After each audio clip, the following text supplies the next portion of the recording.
Assalamualaikum warahmatullahi wabarakatuh. Perkenalkan, nama saya Syafia Mufidah Wardah. Saya mahasiswa dari Universitas Riau, jurusan PG PAUD angkatan 2021. Di video ini saya akan memenuhi tugas akhir semester dari Bapak M. Arli Rusandi SPD MPD. Materi yang akan saya bahas ialah 10 masalah umum komputer dan cara mengatasinya. Simak videonya ya. Saat ini komputer merupakan salah satu kebutuhan primer yang tidak bisa lagi disangkal. Kegunaannya sendiri sebagai alat bekerja, belajar, hingga bermain game sangat berpengaruh kepada kehidupan orang-orang masa kini. Seiring berjalannya waktu, pengguna komputer pasti mengalami beberapa permasalahan terhadap komputernya. Permasalahan yang pertama yaitu layar biru. Ini adalah kasus ketika Microsoft Windows tiba-tiba berhenti. Umumnya kasus ini menunjukkan sebuah permasalahan serius yang ada di laptop, entah itu datang dari hardware-nya atau software-nya. Umumnya akan ada kode error untuk mengetahui permasalahan yang terjadi. Cara mengatasinya paling mudah dengan cara merestart ulang laptop yang kita miliki. Namun itu tidak menyelesaikan masalah dan lebih baik untuk menulis ulang kode-kode error tersebut lalu mencarinya di Google. Yang kedua, ada missing DLL files atau DLL error. Ini adalah kasus di mana komputer memiliki data yang korup. Kasus ini membuat kita tidak bisa menjalankan aplikasi-aplikasi tertentu. Namun terdapat juga aplikasi yang tetap bisa dijalankan walau tetap tertulis adanya DLL yang hilang. Cara mengatasinya dengan menggunakan fitur sistem file checker. Yang ketiga, aplikasi berjalan lambat. Ada banyak hal yang mempengaruhi hal ini, tetapi yang paling umum dikarenakan komputer yang tidak kuat untuk mengelola kekuatan dari memori.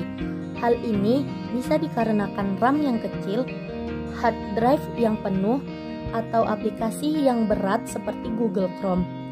Cara mengatasinya, ketahui terlebih dahulu apa yang jadi masalah.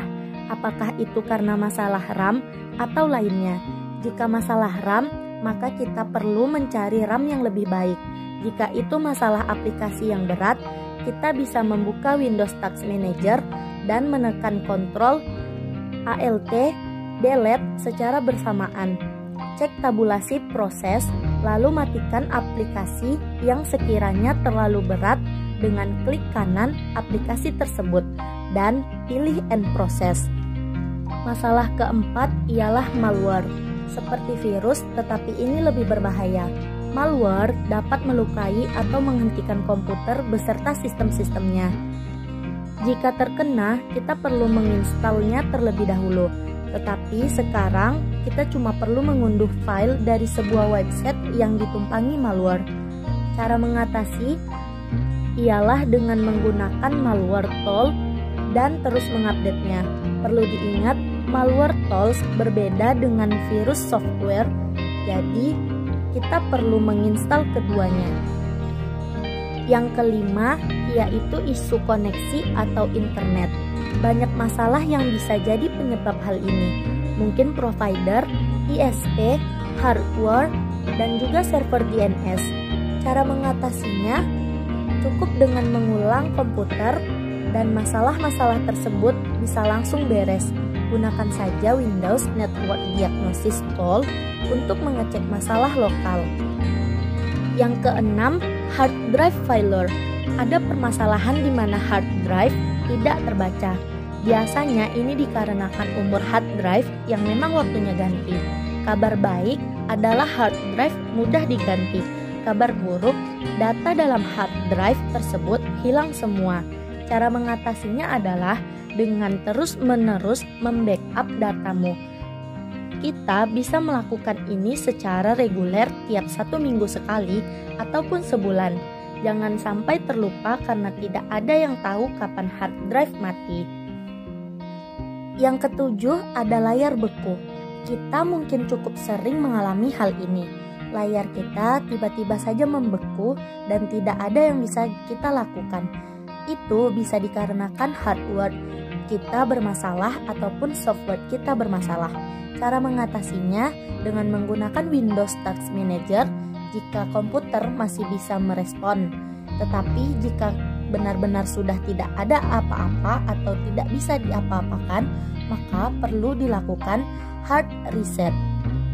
Yang kedelapan ialah bunyi aneh. Sebenarnya komputer tidak pernah benar-benar sunyi. Kita pasti mendengar bunyi mesin pendingin atau pembaca CD. Karena itu, jika ada suara lebih, maka dipastikan hardware kita bermasalah. Cara mengatasinya, ketahui terlebih dahulu bagaimana hardware dan manakah hardware yang menyebabkan bunyi tersebut. Lalu, jalankan fitur diagnosis atau cukup mengganti hardware tersebut. Selanjutnya yang ke-9, yaitu overheating. Saat tenaga listrik mengalir ke dalam komputer, secara otomatis suhu komputer akan naik. Hal ini diturunkan lewat adanya pendingin udara di dalam komputer. Akan tetapi, ada kalanya hardware tersebut tidak cukup mampu mengatasinya dan pada akhirnya menyebabkan hardware yang tidak tahan panas akan terbakar. Cara mengatasinya, kita bisa menggunakan software yang mampu mendeteksi seberapa panaskah suhu komputer kita. Jika sudah memiliki suhu yang tidak biasa, kita bisa membawanya ke tukang reparasi untuk dicek ataupun diperbaiki. Menggunakan hardware pendingin, pihak ketiga juga mampu membuat atau membantu mencegah overheating. Yang terakhir, ada aplikasi tidak terinstal. Ada dua penyebab hal ini. Yang pertama, software tersebut tidak kompatibel dengan komputer kita. Atau yang kedua, software itu mempunyai ketentuan yang komputer kita tidak bisa tepati. Beberapa ada yang tetap bisa terinstal, tetapi berjalan dengan sangat lambat. Cara mengatasinya ialah tidak ada yang bisa kita lakukan. Satu-satunya cara adalah dengan mengganti software itu atau mengupgrade hardware kita. Itu dia permasalahan-permasalahan umum yang terjadi pada komputer dan cara mengatasinya. Semoga bermanfaat.